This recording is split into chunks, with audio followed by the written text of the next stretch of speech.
বর্তমান যুগে ব্যস্ত জীবনযাপন ও ভুল খাদ্যাভ্যাসের কারণে অনেকেই শারীরিক ও মানসিক সমস্যায় ভুগছেন। চিনি, কেক, কোল্ড ড্রিঙ্কস ও চকলেটের অতিরিক্ত সেবন শরীরের জন্য মারাত্মক ক্ষতিকর। এসব খাবারে থাকা উচ্চমাত্রার চিনি শরীরে নানা ক্ষতি করে, যেমন ত্বকের উজ্জ্বলতা কমে যাওয়া, হজমের সমস্যা, ওজন বৃদ্ধি এবং মানসিক অবসাদ। তবে এই ক্ষতির প্রতিকার হিসেবে প্রাচীনকাল থেকে ব্যবহৃত হচ্ছে দারুচিনি। রান্নাঘরে অন্যতম এই মশলা ত্বক উজ্জ্বল করতে, চর্বি কমাতে এবং পাচনতন্ত্রের কার্যক্ষমতা বাড়াতে কার্যকর। গবেষণায় দেখা গেছে দারুচিনি রক্তে গ্লুকোজ ও কোলেস্টেরলের মাত্রা কমায় এবং রক্তচাপ নিয়ন্ত্রণে রাখে। দারুচিনির মধ্যে থাকা সিনামালডিহাইড ও পলিফেনল যৌগগুলো প্রদাহ কমায়, বিপাক প্রক্রিয়া উন্নত করে এবং শরীরের ইনসুলিন সংবেদনশীলতা বৃদ্ধি করে, যার ফলে শরীর চিনির সঠিক ব্যবহার নিশ্চিত করে। এছাড়া এটি লিভারের কার্যক্ষমতা বাড়ায়, শরীর থেকে বিষাক্ত পদার্থ নির্মূল করে এবং আলসার, স্থূলতা ও ত্বকের সমস্যা দূর করে। কিভাবে দারুচিনি ভেজানো পানি ব্যবহার করবেন? নাম্বার 1, ত্বকের উজ্জ্বলতার জন্য।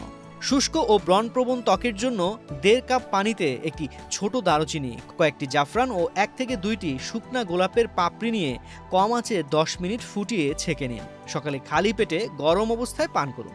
এটি রক্ত পরিষ্কার করবে এবং ত্বককে প্রাকৃতিক উজ্জ্বলতা দেবে।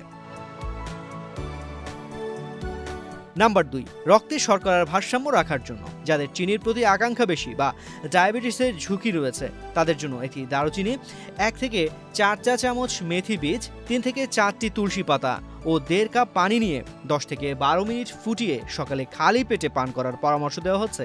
এটি অগ্ন্যাশয় শক্তিশালী করে এবং রক্তে শর্করার মাত্রা নিয়ন্ত্রণে রাখে। নাম্বার 3, ওজন কমানোর জন্য।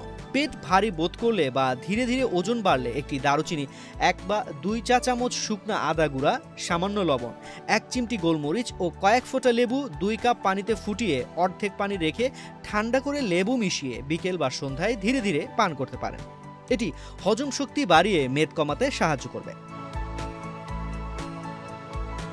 বিশেষজ্ঞরা বলছেন, নিয়মিত দারুচিনি ভেজানো পানি খেলে শরীর হবে সুস্থ, ত্বক হবে উজ্জ্বল এবং মেদ কমানো সহজ হবে। তাই চিনি সেবনের ক্ষতিকর প্রভাব কমাতে দারুচিনি পানিতে নিয়মিত খাদ্যাভ্যাস অন্তর্ভুক্ত করার পরামর্শ দিয়ে থাকেন বিশেষজ্ঞরা।